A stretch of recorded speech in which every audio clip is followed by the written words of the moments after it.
Bonjour et bienvenue dans une nouvelle vidéo. Aujourd'hui, je viens vous parler de déconfinement parce que vous avez été nombreux sur Instagram à me faire part de vos craintes concernant cette période de déconfinement qu'il va y avoir, qui risque de un petit peu tout bousculer par rapport à ce que vous avez pu vivre là pendant le confinement. Donc j'ai décidé de vous poser la question directement sur Instagram en vous demandant de me faire un petit récap de toutes les craintes que vous avez pour que je puisse les aborder dans cette vidéo. D'ailleurs, si vous n'êtes toujours pas abonné à mon compte Instagram, c'est le moment, c'est ici. Et puis avant qu'on puisse papoter ensemble de tout ça, je vous laisse bien évidemment vous abonner aussi à la chaîne YouTube et appuyer sur la petite cloche afin de pouvoir recevoir toutes les notifications quand les prochaines vidéos sortiront. Donc là, j'ai sélectionné les craintes dont vous m'avez fait le plus part dans les commentaires. Le premier, c'est notamment de ne plus réussir à gérer tout ce qui est apéro, resto, alcool d'un point de vue très strictement calorique et que vous avez peur à ce moment-là de prendre du poids. Concernant cette crainte-là, ce que je peux vous conseiller, c'est juste de faire confiance à votre corps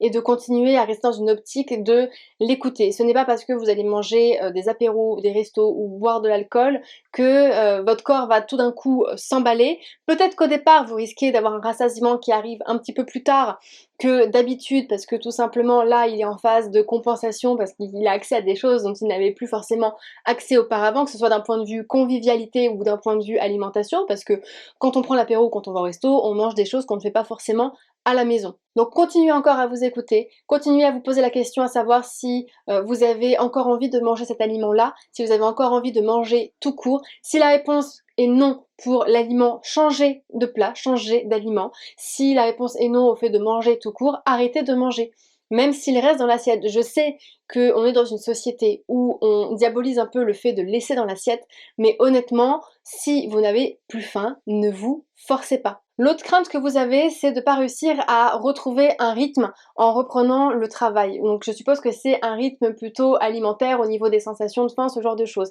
Là, un petit peu comme j'ai pu vous donner comme conseil pour manger de manière intuitive quand on fait le ramadan qui est sorti, si je dis pas de bêtises, lundi, j'expliquais en fait dans cette vidéo que le but, c'est déjà dans un premier temps de voir comment fonctionne son corps quand on ne lui impose pas forcément d'horaire. Et grâce à ça, ça nous permet après d'essayer de pouvoir recalibrer. En sachant que s'il y a un repas où on n'a pas faim et qu'on est censé normalement manger à cette heure-ci parce qu'on n'a pas forcément d'autres horaires pour manger, ça signifie que le dernier repas a eu un apport calorique trop important par rapport au laps de temps dans lequel on devait patienter jusqu'au prochain repas.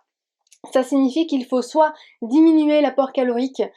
ou les quantités sur le repas précédent pour pouvoir faire en sorte d'arriver à avoir faim à l'heure qu'on a souhaité avoir. Bon, ça demande un petit peu d'expérience, ça demande un petit peu de tâtonnement. Ça fonctionne pas à chaque fois parce que parfois on a beau vouloir se dire qu'on va manger une petite quantité et s'arrêter avant d'être rassasié, sauf que parfois on est frustré et on est obligé de s'arrêter que lorsque l'on est rassasié. Il y a des loupés comme ça, mais c'est pas non plus dramatique. Le but c'est quand même de s'écouter le plus souvent possible au cours de la journée, même si on est bien d'accord que ça nous arrive assez souvent de pas manger forcément que quand on a faim. Il faut pas oublier que là, pendant le confinement, même si certains d'entre vous ont peut-être eu plus d'envie de manger, et je crois que ça fait partie d'une des craintes là, mais si jamais vous avez eu plus d'envie de manger pendant le confinement, que vous avez eu aussi peut-être moins de sensations de faim, c'est normal. D'une, parce que vous avez peut-être mangé principalement par envie que par faim, ce qui fait que votre corps a pas eu le temps de vous montrer des signaux de faim parce qu'il n'a pas eu le temps d'avoir un besoin en calories vu que vous l'avez souvent ravitaillé dû aux émotions qui ont été gérées avec des envies de manger émotionnelles,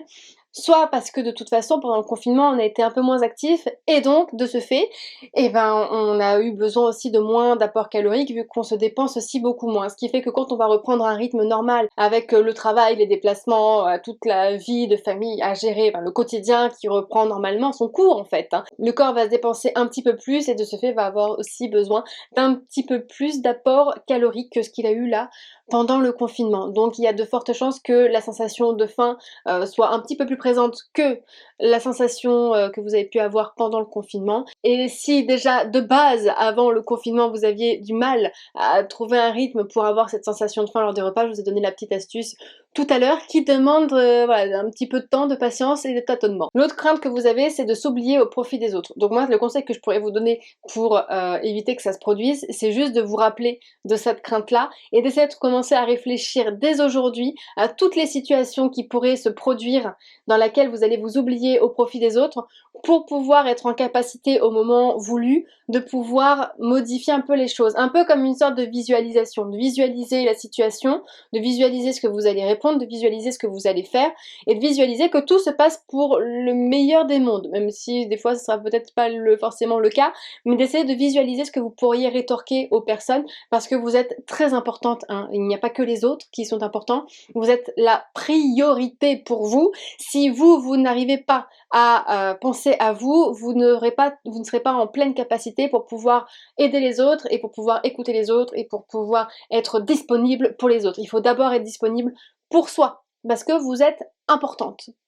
et important, parce que je sais qu'il y a des hommes aussi qui me regardent, même si vous êtes moins nombreux que les femmes. L'autre crainte, c'est qu'il ne sera pas forcément possible de manger ce que vous voulez, quand vous voulez par rapport aux disponibilités et aux horaires. Ce que je peux vous conseiller, c'est bien entendu, comme tout à l'heure, d'essayer de vous caler sur le rythme des horaires, mais aussi sur vos sensations de faim, sur les sensations que votre corps peut vous envoyer. Donc là, si c'est pas vraiment d'un point de vue se caler sur les horaires, mais plus peut-être d'un point de vue des envies de manger, ou peut-être de peur d'avoir une sensation de faim dans la matinée ou dans l'après-midi, je sais que selon les métiers, c'est pas forcément tout le temps possible, mais si vous avez peut-être la possibilité au travail, c'est d'avoir éventuellement un placard ou un tiroir avec des collations à l'intérieur. Donc peu importe la collation, hein, ça peut être des barres de céréales, ça peut être des gâteaux, ça peut être des chocobons. Moi je sais que dans mon placard au travail, j'ai des tablettes de chocolat qui sont assez variées, j'en ai une bonne dizaine différentes, et j'ai des chocolats type chocobon, périnien, des chocolats que certains patients peuvent m'offrir,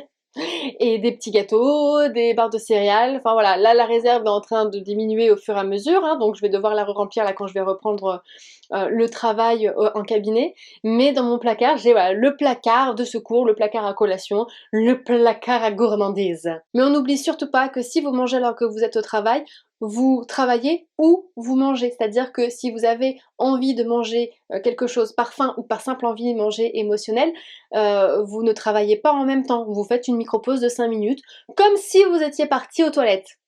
Comme ça vous permettra au moins de manger en pleine conscience et pas d'être en train de travailler, de même pas avoir confiance en ce que vous êtes en train de manger, de manger, sans vous rendre compte que vous avez mangé toute cette quantité-là, et de finir après par culpabiliser et vous rendre compte que vous ne pouvez pas vous contrôler face à ce type d'aliments. Non, vous stoppez le travail, vous stoppez l'ordinateur, vous stoppez le téléphone, vous stoppez toutes les distractions qu'il peut y avoir autour de vous, et vous prenez un temps juste pour vous recentrer, pour manger, et manger en pleine conscience, quoi. L'autre crainte que vous avez, c'est le regard des autres sur votre poids, parce qu'il y en a peut-être certains qui ont pris du poids là, pendant le confinement, pour X ou Y raison. Là, le conseil que je pourrais vous donner par rapport à cette crainte, c'est de partir du principe que de toute façon, on n'a pas à vous faire de remarques sur votre poids, que ce soit une perte de poids, une prise de poids. En fait, ça ne regarde absolument personne. C'est-à-dire que si on vous fait une remarque sur votre prise de poids, vous avez tout simplement à répondre que clairement, votre prise de poids ou non prise de poids ne regarde que vous, personne d'autre, et que là, clairement, la personne est en train de dépasser une limite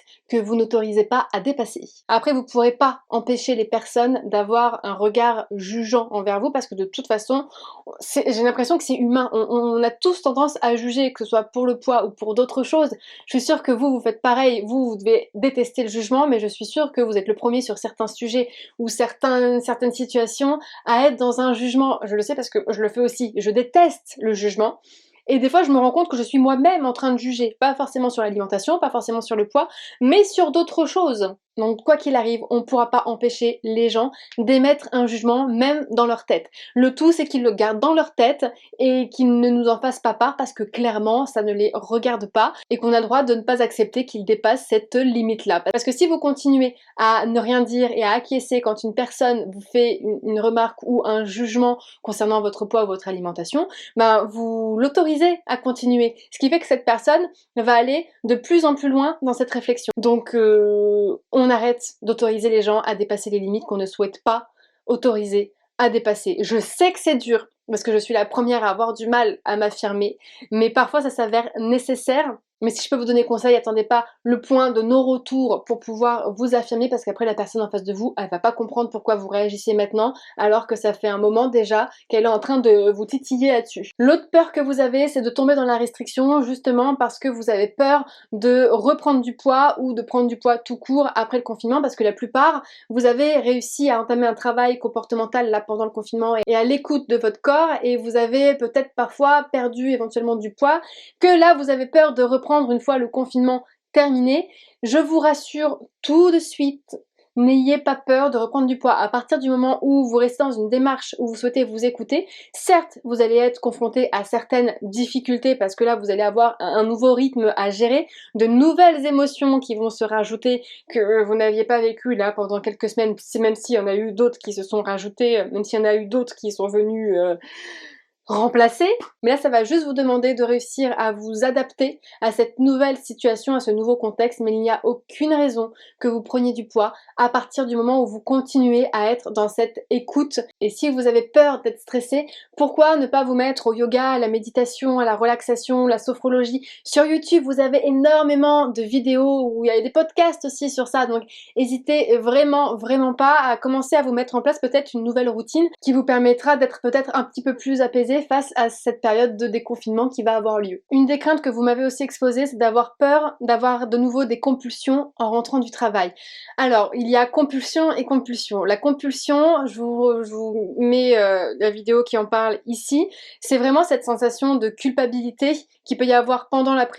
prise alimentaire, pendant la prise alimentaire et même après la prise alimentaire. S'il n'y a pas cette histoire de culpabilité, c'est juste une envie de manger. Donc à partir du moment où vous savez que, en soi, une compulsion, c'est quand il y a la culpabilité, il n'y a pas d'histoire de quantité dans une compulsion, c'est-à-dire qu'on peut très bien manger juste par envie de manger, même si on a mangé une forte quantité, c'est juste que là, le rassasiement, il tarde à arriver. Donc les conseils que je peux vous donner pour que ça se passe du mieux possible par rapport à cette situation, c'est de mettre des choses en place pour être plus apaisé et moins ressentir le stress. Ça peut être du sport, mais il va falloir que vous évacuiez à un moment donné, parce que sinon vous allez péter un câble. La deuxième chose, c'est quand vous allez manger, même que ce soit par envie, par faim ou quoi que ce soit, arrêtez les distractions pour être pleinement sur ce que vous êtes en train de faire. Votre cerveau ne peut pas faire 10 000 choses en même temps, contrairement à ce que l'on pense.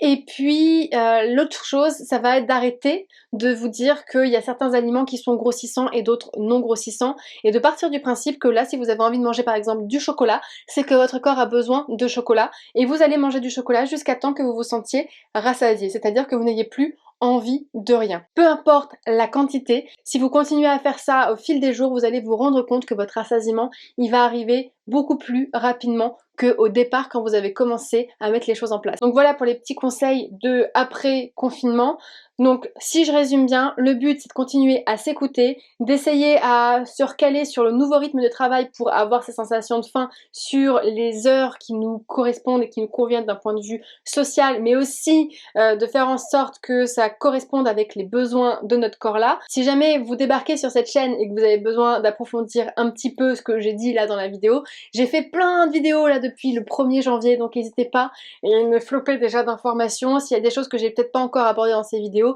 n'hésitez pas à me préciser en commentaire que vous n'avez pas vu dans les vidéos une réponse à cette question là, comme ça me permettra soit de vous répondre en direct, soit de refaire une vidéo sur le sujet, parce qu'en règle générale si je refais une vidéo c'est que vous n'êtes pas la seule personne à poser la question et que ça pourrait peut-être intéresser d'autres personnes. Donc en attendant qu'on se revoit demain dans une nouvelle vidéo, comme d'habitude je vous laisse liker celle-ci, la partager, et puis si c'est toujours pas fait, vous abonner.